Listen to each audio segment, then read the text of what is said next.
That's what we're unpacking tonight on Compassion in Action.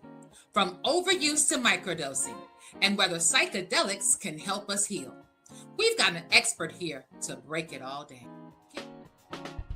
Welcome to Compassion in Action, where advocacy meets real change, fighting for justice, equity, and healing, because every voice matters.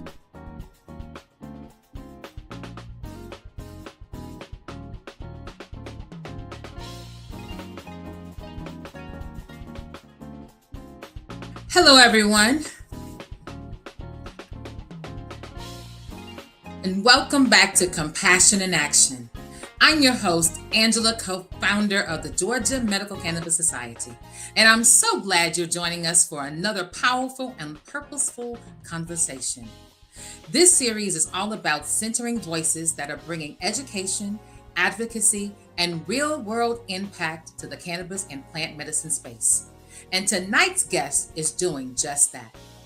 Joining us is Megan Mbengue, RN, better known to many as the Trusted Canna Nurse. She's a registered nurse, cannabis psychedelic educator, and the founder of Trusted Canna Nurse, a platform built on evidence-based education for patients, providers, and dispensary teams. Megan's work bridges clinical insight with compassionate care, helping people safely explore plant medicine through education, intention, and science. From navigating cannabis overuse to integrating psychedelics like psilocybin, she brings honesty, clarity, and leadership to this space. Megan, welcome to Compassion in Action. Hey, that's a cool intro. Thank you so much. And one of these days, I'm going to pronounce it correct. I always get that. You did great. Psilocybin, right? Oh yeah. Yep. That, and then your last name, Bang. You did great. Thank you. So how are you? I am doing wonderful. I'm so excited to be here. Good. So I'm glad to have you here. So we'd like to start things off a little easy before we deep dive into everything. So I'm so excited to learn from you tonight. Yeah. So where are you located? You're in Southern California, right? Yep. I am in the city of Claremont, which is the furthest east city in LA County. Oh, okay. So near LA. Mm-hmm. Great. So I tell you what, let's go ahead and get started. Okay. So one of the questions I want to ask you is, what defines problematic cannabis use, and how is it often misunderstood? Okay. All right. Before we even jump into that, I have to say that I'm coming, why I'm coming at this topic like this, and where I'm coming from. And, when I started this business, it was to help people learn how to use cannabis and CBD the right way. And then along the way, learning about CHS and problematic use. And in the last couple of months, I would not be talking about this if I did not have an inbox full of messages or dozens of comments on my content every single day about how people are struggling with their cannabis use. So that's where this is coming from, is people coming to me on a daily basis explaining that it's creating problems for them. So it's not me policing anybody's, use or anything like that. It is coming with this is an issue and nobody's talking about it, because we're taught that this plant is 100% safe and doesn't cause issues and it's not addictive. But that's not what's happening in the real world. So that's where I'm coming from as we talk about this. Oh, that's awesome. That's awesome. And I think it's a subject that's really needed as well. And we always are talking about cannabis from a perspective of medicinal and how the properties, how well they help us. But we never really talk about any type of uses where it may not be as great for us, or that's not for everybody. So that's what we definitely want to dive into that and find out more about what you have to say about that. So, and then going back to that question though, so what is problematic about cannabis and how is it so often misunderstood? Mm-hmm. Okay.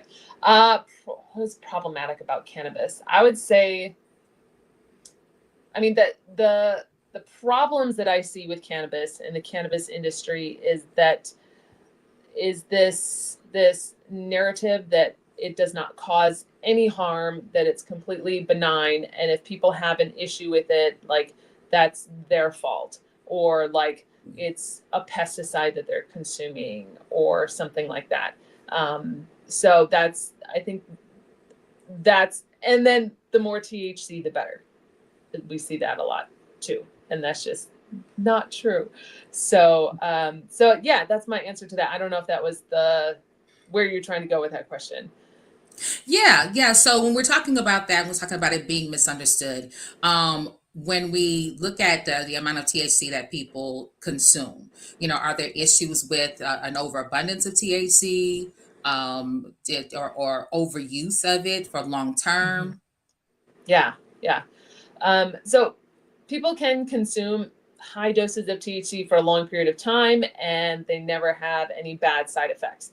So if that's people listening to this and that's you, then like continue to do your thing. But if people are consuming high amounts for a long period of time, and maybe you're waking up with some nausea, maybe your anxiety and your depression are increasing, maybe your bank account is lower than you want it to be because you're spending more on your THC. And then maybe you're not getting the relief that you used to, and you keep having to go up on the dose. So the issues that I see with long-term heavy use of cannabis are increase in depression and anxiety. And what we see with the cannabinoid receptors is our cannabinoid receptors start to downregulate, or they decrease with heavy use. So there aren't as many receptors available. So then people are using higher and higher doses, and they're not as effective. So then they're essentially wasting their money. And then we see CHS, and that's when people develop CHS, many can't consume cannabis after having developed that. So we want people to be able to keep using this amazing medicine. I do have a question for you. So CHS, can you tell our audience what CHS actually is? Yeah, cannabis hyperemesis syndrome. It is this syndrome that develops, again, people who are using THC long term and heavy use. And it's this, what it is it's bouts of cyclical nausea, vomiting, severe abdominal pain, and oftentimes lands people in the hospital with severe dehydration because they're vomiting for days on end.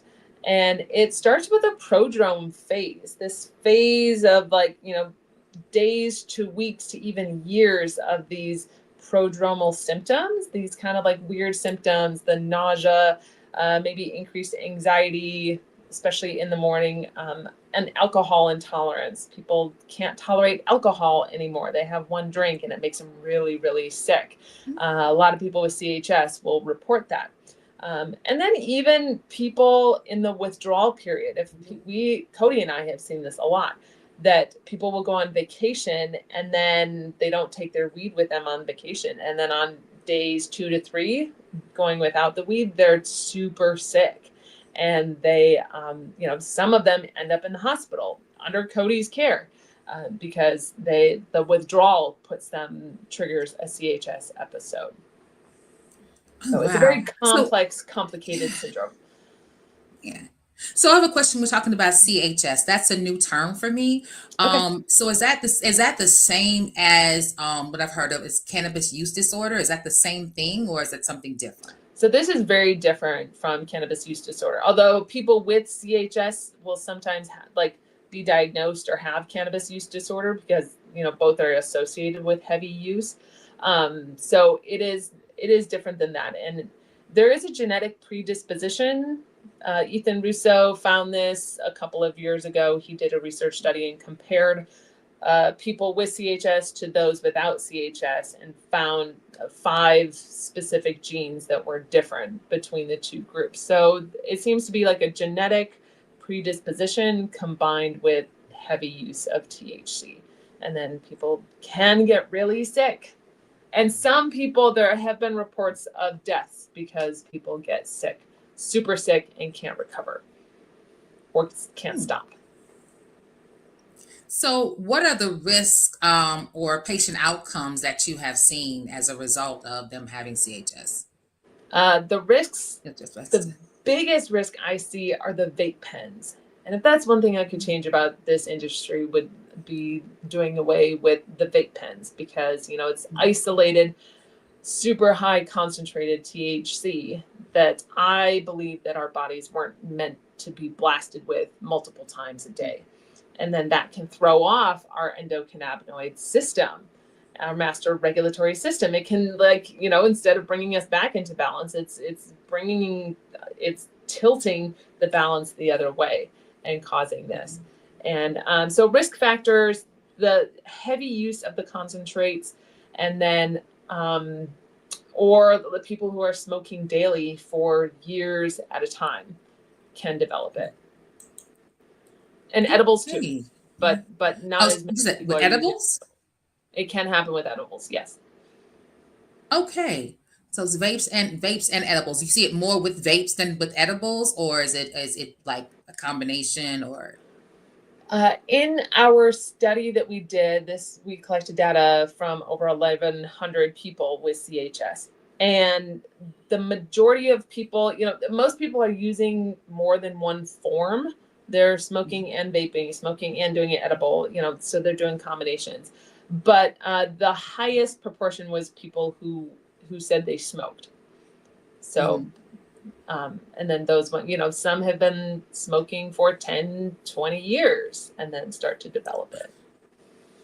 So you find it more common with someone who has had a more extensive use of it over a longer period of years than someone who may just say have started maybe several months of usage. There was some trends that, like, people who are smoking, you know, smoking is obviously a lower concentration of THC. It took a little bit longer for them to develop it, whereas those who were using the vape pens and the carts, it was a shorter time.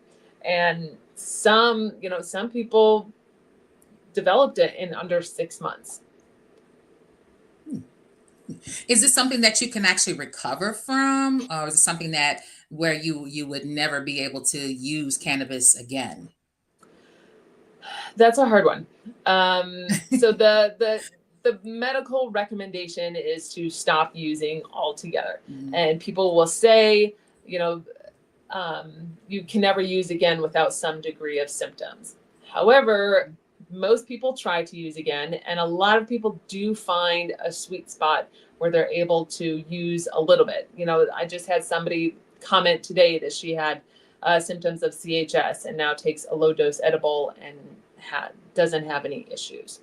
So it is like, recovery is possible. Most people do better when they abstain from it than if they continue to consume. So are there any like long-term effects from this, even after they've stopped smoking?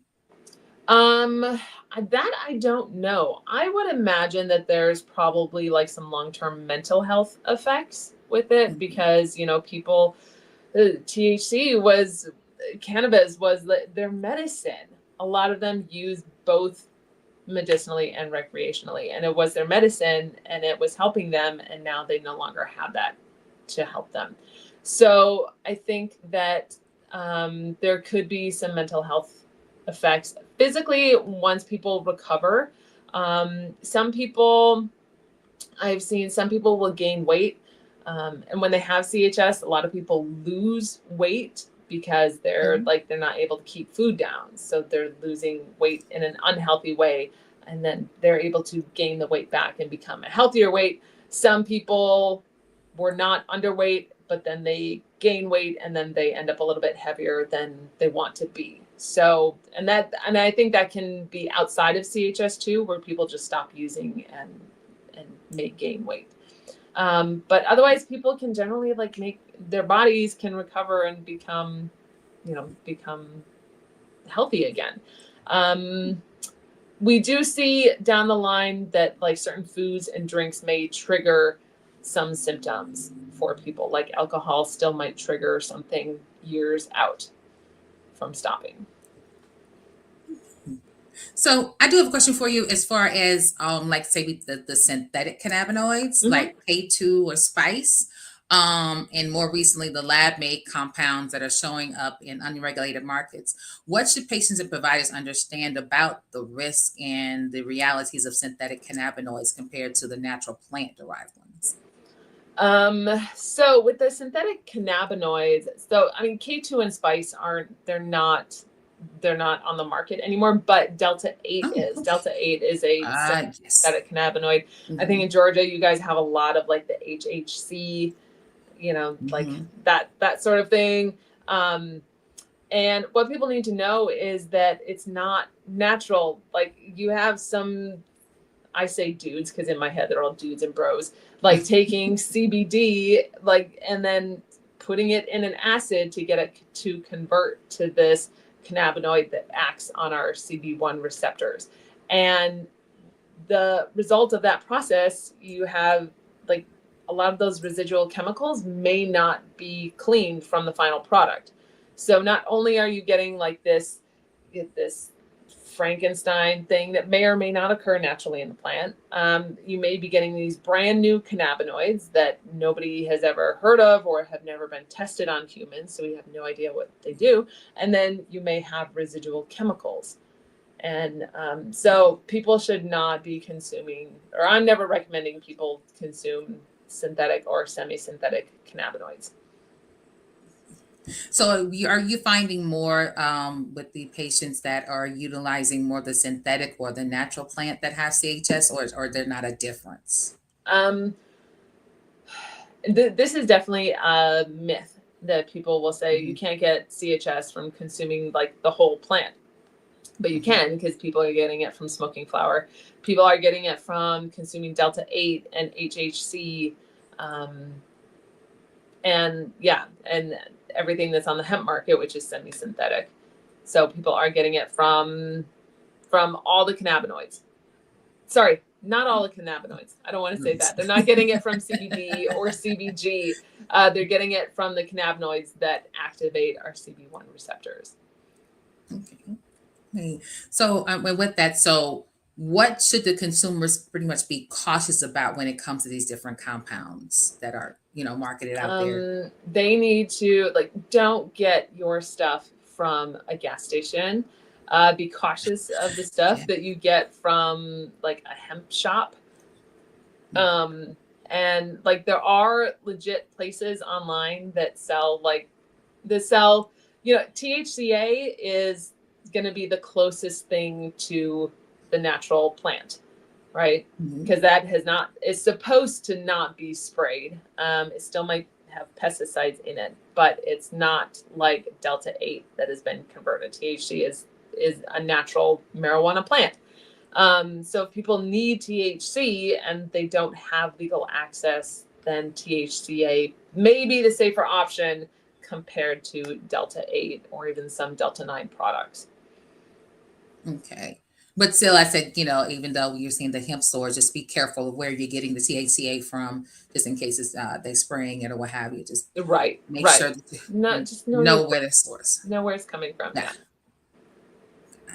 Okay, so when someone has CHS, what methods that you can use to kind of help them to overcome? Or now you presume they were using it for medicinal purposes. Say we're using it for medicinal purposes. Now they no longer have that medicine. What can they do? Yeah. So when people develop like problematic use, what they say is problematic use, they're wanting to cut their use, and they're struggling maybe to make it through tolerance breaks, so they're not getting the effects that they want, then that's when microdosing can be a really effective tool to help people. And this is something that we do, and we did a small study almost 2 years ago now on 8 people. We took them through a tolerance break group program, and we used microdosing as one of the tools to help. And all 8 were able to shift their relationship with cannabis and cut their cannabis use. You said microdosing. So for our audience out there who doesn't understand or know what microdosing is, can you explain microdosing? Absolutely. I'll give the disclaimer. We do not sell illegal substances, but when we're talking about microdosing, we're talking about microdosing very small amounts of psilocybin mushrooms. And what that does is it helps people to quiet the mind, quiet the brain chatter. It can help people think clearer. It can help to decrease some anxiety and depression symptoms. Kind of helps us get at the root of what is driving us to use that substance. So a lot of people may use cannabis to kind of numb out from their emotions, and microdosing can help people work through those emotions. And it's a dose that's not high enough to make people feel high or impaired or anything like that, but it is just enough so that people can start to do the work. I guess I'll say it like that. Start to do the hard internal work. And you say the hard internal work. Kind of what does that? You want to expound on that? What does that really mean by the hard internal work? So the hard internal work is from doing this work. I have found that the majority of people who come to us or are heavily using cannabis have a history of trauma, either a single event, or a series of events. And it leads to chronic illness. It leads to chronic anxiety, depression, pain, maybe some autoimmune issues. And cannabis is a great tool to help with those symptoms. However, we're not doing anything to help bring resolution around that trauma or our relationship with that trauma. So what microdosing does is it brings awareness. It helps peel back the layers of ourself and our ego to help bring up what's underneath and bring awareness to where these thought patterns are coming from and where this anxiety and where this depression is coming from, so that we can reframe our relationship to it and reframe those thought patterns and create new connections. And I will use this example. So if somebody was in a car accident, a traumatic car accident, and then after they have recovered from that, they maybe driving on the highway gives them major anxiety. Mm-hmm. Right? Cannabis can be a tool to decrease the anxiety, but that internal work is actually peeling back the layers and saying, how can I reframe and rewire my brain so that I get on the highway and I don't have this anxiety or this panic attack. And that's where microdosing can be a really great tool to help people not just manage the symptom, but resolve the issue behind the symptom. Okay. So getting down to the root cause of what it is that they have. Yes. Okay. Yes. So, and with that, because I know that there's sometimes a fear, and I know I heard mushrooms and I heard, different things from people. And so, but I wanted to get more information. I did take your 101 class that you had here tonight, and I learned a great deal. There's a lot that I did not know about psilocybin. One day I'm going to get that name right and say that correctly. Yay. But with that, what would you say to someone who actually has heard so many different things and has a fear of psilocybin and is considering microdosing? Right. The fear, much like cannabis, the fear is based on propaganda that we were taught. We were taught that people take mushrooms and lose their mind. That was government propaganda. So what I do to dispel that fear is to show them the chart that I showed on the webinar that shows that both LSD and psilocybin are safer than alcohol, nicotine, and caffeine. That they are safe medicines. You can't lethally overdose on them. You're not going to become addicted to them. And then when taken the right way, appropriately, under the right guidance, can actually be really beneficial for people. Not everybody, of course, but a lot of people. Good. So with that, so with this CHS, so you're saying with microdosing. Now I remember from the 101 you talked about macrodosing. Is that utilized as well? Because I understand that that's a higher dosage, right? Yeah. Right. quickly cover like the difference between microdosing and macrodosing, and then we'll bring it back to CHS. But remind me, because I might forget. So microdosing is like kind of like going to the gym every single day and getting a workout in at the gym, doing the work at the gym. You know, you're going to see small changes over time, and maybe other people will notice before you do. We've had clients where family members were like, are you dying? Do you have cancer or something? Because your outlook is completely different. And she hadn't noticed those differences, but other people had. So she had some stuff had flipped for her. So microdosing is like going to the gym, whereas macrodosing is like having a hip replacement surgery that like literally overnight things have shifted big time for you.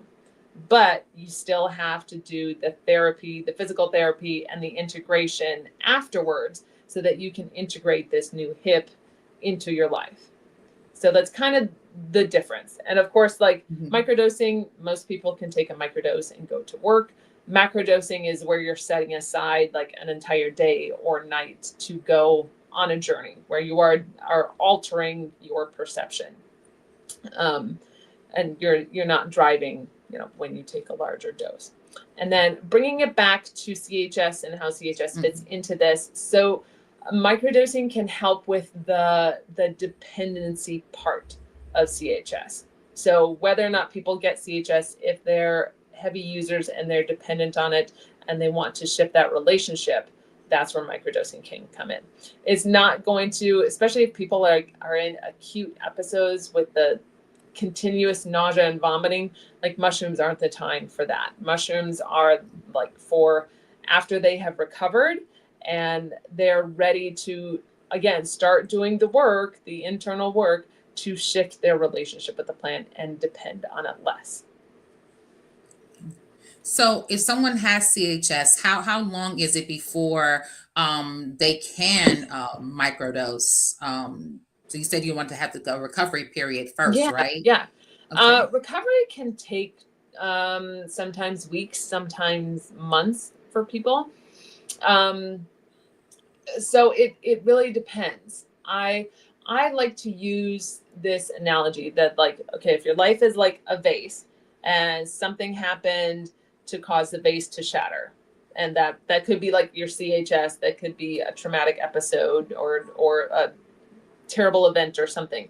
And the time to start microdosing is not when those pieces are still flying up in the air. So if after a tragic event, I use this analogy on the webinar, if a loved one dies, the time to start microdosing is not when you are doing the funeral planning and cleaning out the closet. The time to start is when you're ready to start putting the pieces back together. So when people feel well enough that they can, they're up, they're going to work, they're well supported, maybe they have started therapy and they've started kind of putting their lives back together, then that's when microdosing can be implemented or can be considered implemented as a tool. So now, so a person's going through that recovery period and they've used cannabis as their source of medicine for whatever ailment they had. So there's that recovery period before they can microdose. What are they doing in between? What can they do in between to kind of alleviate whatever symptoms that they had from the anxiety or whatever it was that they were using cannabis for?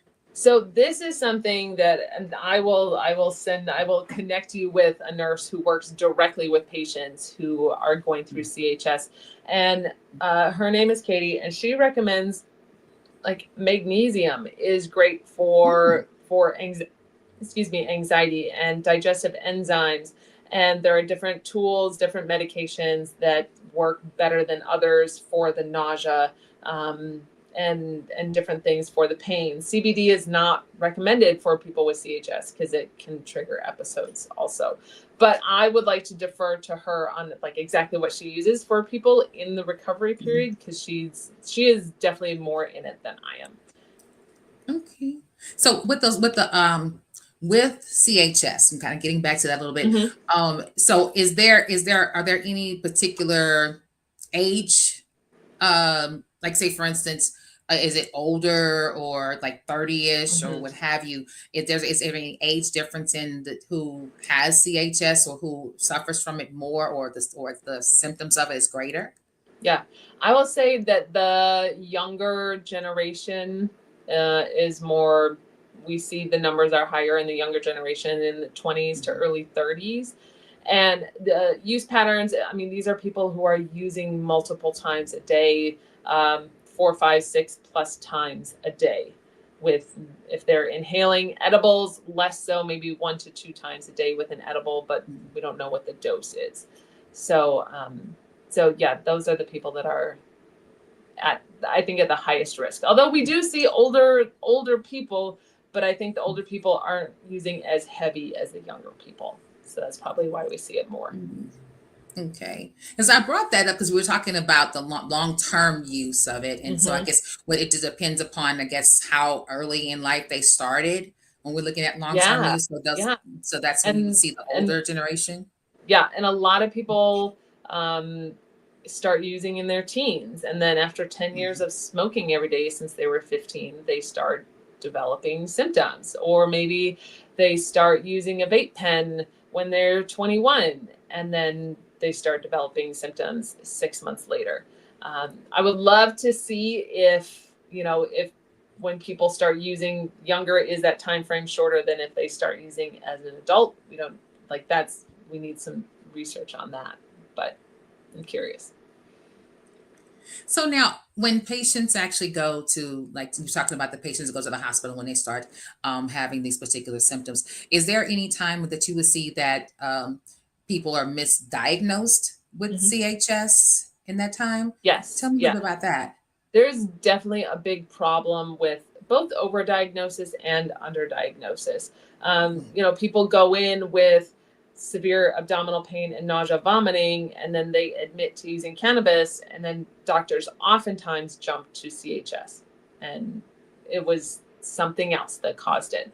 And then we see underdiagnosis where people go years with these symptoms and they don't have an answer, and then somebody brings up CHS and they're like, oh my God, it was the weed the whole time. I stopped and my symptoms stopped. So yes, it can be overdiagnosed, and that's a problem. So would you say that that's more of a lack of knowledge or education, as far as in the medical realm, with not having enough education for providers for cannabis use, or even see with CHS? I think it's both a lack of knowledge and lack of data. And that's what our Mhm. study aimed to get, is to see, like, what are the use patterns so that doctors can have the conversation with their patients. Like, okay, you have these symptoms, tell me about your cannabis use. Because if somebody's like, just taking a small hit of a joint every night for sleep, they're going to be at lower risk, and it may not be CHS compared to somebody who's using a vape pen 7 times a day. So those are like different situations, although it could be CHS in both cases, but doctors need to know enough about the risk factors so that they can have the conversations with their patients and get an accurate diagnosis. And do you find that patients are waiting pretty much till they get to that stage where it's severe before they start mentioning it to them? More like their providers, they haven't talked to them about their cannabis use because for fear of saying anything about it. Right, right. Well, we know that they're likely not talking to, like, their primary care on their annual Hmm. checkups, about that. Some will see a doctor in the prodrome phase, in the months leading up to it, up to the first vomiting phase. And, with these weird symptoms that they're having, they may or may not get an accurate diagnosis at that time. So I think that yeah, I don't even have a good answer for that one. I think that CHS is most often diagnosed in the ER. I will say that.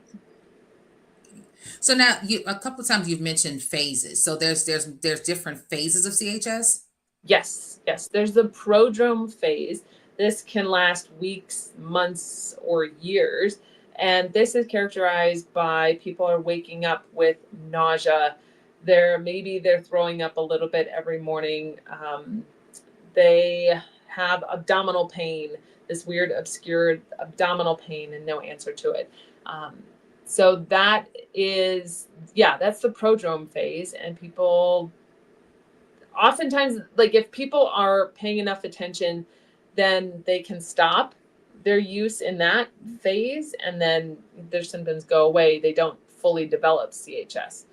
But if they ignore those symptoms, and the weird part is if they use THC in the morning when they feel nauseous, it makes their nausea better in that moment. But then it contributes to like longer term issues, which makes CHS so challenging to diagnose and treat. So they're not recognizing, if they're using it for nausea and it makes it better, they're not recognizing that they actually may have CHS until they get to another phase. Or the early symptoms of it, right? Yeah.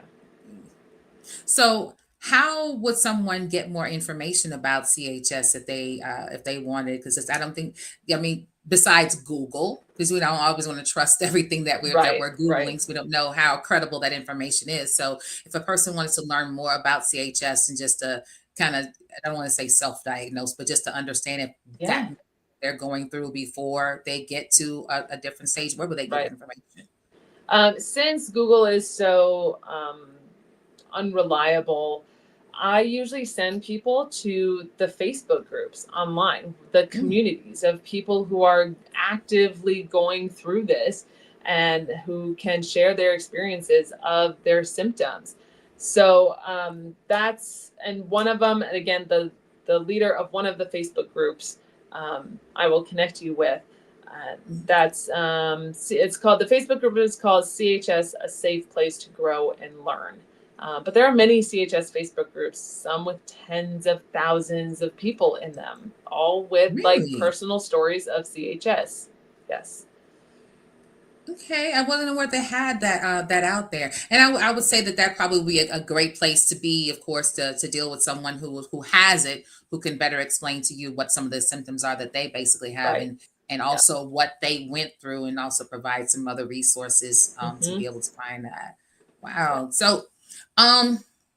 So in your clinical experience, what are some of the red flags when you shifts from a therapeutic to the problematic, more like getting CHS? The red flags that I see, like using the vape pens just makes me like hurt inside when I hear people using vape carts or using them continuously. I recommended them for a patient one time who was a hospice patient. We're not, and it was like a 1-to-1. So we're not worried about long-term effects of the vape carts in a hospice patient. We just wanted her to be comfortable. But the red flags are, this is what I wake up to on a daily basis, people in my messages and emails and comments, that if they have a history of long-term use, they have increased anxiety, increased depression, they wake up with nausea every morning, and THC may or may not make that nausea better. And then of course, like the episodes, the severe abdominal pain, severe nausea, vomiting, that can land people in the hospital. And I come at this from like, I just want to see less CHS. I just want fewer people to come to me. So let's talk about overconsumption that we see with THC. Now, I know you mentioned the vape pen. So what about for those who may, what is it? It's the vapor. The dry herb vape.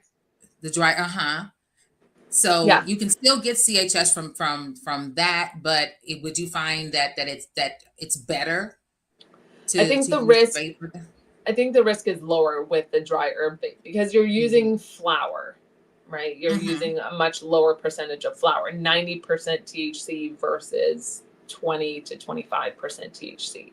So the risk is going to be lower. Also, the people, it takes work to put together a device and grind the flour, heat it up, that's more work than even lighting up a joint. So, whereas you can just open your drawer, grab your vape pen and hit it. So, the amount of work that goes into it kind of also lowers the risks. People aren't are going to be less likely to do that a dozen times a day. So so I'm all for the dry herb vaporizers, because then you get the benefits of the terpenes, and it's a lot more gentle on your lungs.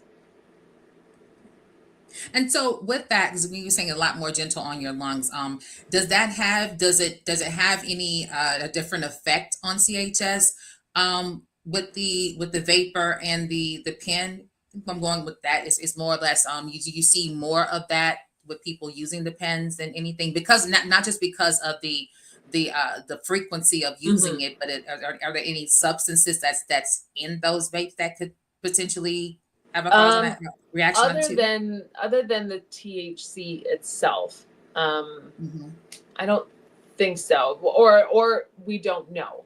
Rather, we don't know if there's any difference, because the commonality between all people who get CHS is their use of this molecule that triggers the CB1 receptor. And also the TRPV1 receptor is one that is supposed to be associated with CHS also.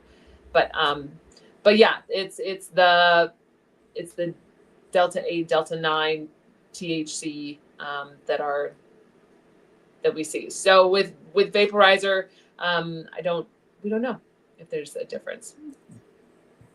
Okay. So, and one of the last question on this too, there's a growing interest in the medically approved cannabis vapors, especially for patients who can't or choose to not smoke. What's your perspective on the role of medical grade vaporizers in safe cannabis delivery, and how do they compare to traditional methods in terms of effectiveness and harm reduction? Yeah. I wish more people knew about the dry herb vaporizers. There's just such a great way if people need to inhale their cannabis, because it's much more gentle on the lungs. You're inhaling the vapor, not combusted materials. A lot of terpenes burn off when we light up and combust, but a lot of more terpenes are preserved when we use a vaporizer. So I wish more people knew about that. I also wish more people, if they're inhaling a lot and that's the only thing that they're doing throughout the day, like, why aren't we using a tincture like with higher CBD and CBG to manage symptoms? I think that's a big red flag, is when people are using THC only. Like, where the other cannabinoids are amazing and do amazing things in our body, and just because you don't feel high from them doesn't mean that they're not effective at helping you with your pain and your anxiety and your cancer and everything else that it does. I want to say that another way to consume that people often skip out on is making a tea. They have lots of flour. Maybe they want to get their lungs a break. Put that in a cup of hot water and throw some milk in there, and then you have an amazing whole plant tea right there. I would agree on the tea. I'm a fan of the tea. Specifically, I love it. And I did use the vaporizer last year for the first time, and I did find that a lot more appealing to me than the smoking. But so that I did like that a lot. But I'm thinking that was a lot better, and I heard that it would be more it's more effective and getting the whole plant as opposed to burning off all the cannabinoids. But I think another part of that too is we hear so much in the news and on well, when I say news, on social media and what have you, and even on the internet, anywhere, there's more about THC and CBD. So a lot of people don't realize that there are more cannabinoids out there because they're not as widely talked about. But there are a lot of more cannabinoids out there. And she put up here about you. Now that's something I did want you to talk about. Also too, just to kind of get that out there, about your suppository. So tell us a little bit about your suppositories that you have, and what's going on with that now. So our suppositories, I'm so proud of our suppositories and the work that we have done with them. So they are whole plant, full spectrum CBD suppositories with added beta-caryophyllene and humulene. And we did a study on 103 started, 79 completed the study on using them for moderate to severe period-related pain. And we found that their scores, like their menstrual distress scores, went down. Pain was cut by 56%. And then it also helped people with their, focus, mood, nausea, headaches, and cramps. And 94% said that they were effective at reducing their pain. And then the medication use was cut by 70% between phase 1 and phase 2. Wow. Yeah. I wish that was around a long time ago when I had to deal with all of that. Oh my goodness. So that's amazing. So, and this is where, it seems like where you can actually get them.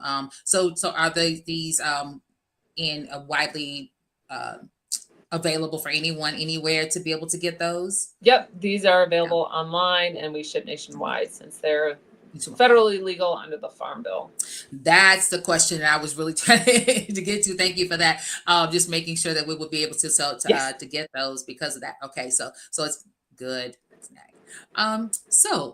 In getting to this though, I just wanted to kind of get to a point here in our segment where we get to what we call our seeds of compassion. So before we close out today's conversation, we want to take a moment to plant something meaningful, a truth, a lesson, or a light that might.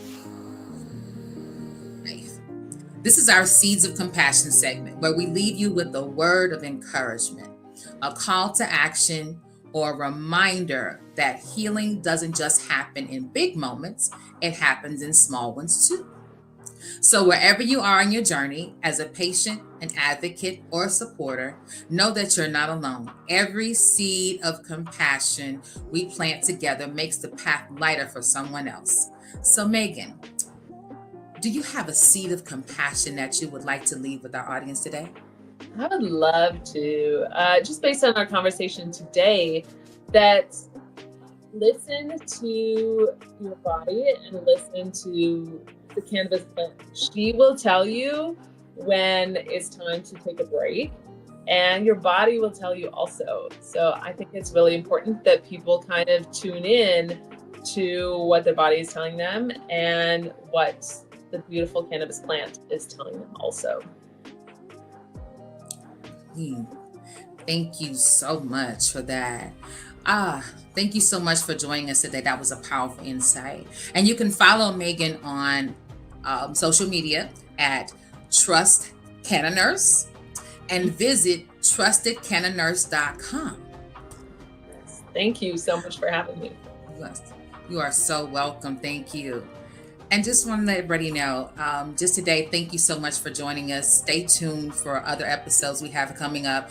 Specifically, Megan's going to be at our Holistic Health and Wellness Summit coming up this summer, July 26th. Definitely want to see you there, and you'll be able to get more information and hear her and some other presenters that we have coming up. So it's going to be great for you to be able to go to www.2hwsummit.com. Sign up for your tickets now. Tickets will go on sale soon, but go ahead and get on the list so you have information about that, and we'll be sending out information as to when the tickets will go on sale. So, but again, thank you so much for being here. And just remember, everyone, cannabis is a plant. It's medicine. There are multiple uses, multiple cannabinoids, and it has healing power. So just remember to keep that in mind. And thank you so much for joining us today. You all have a great evening.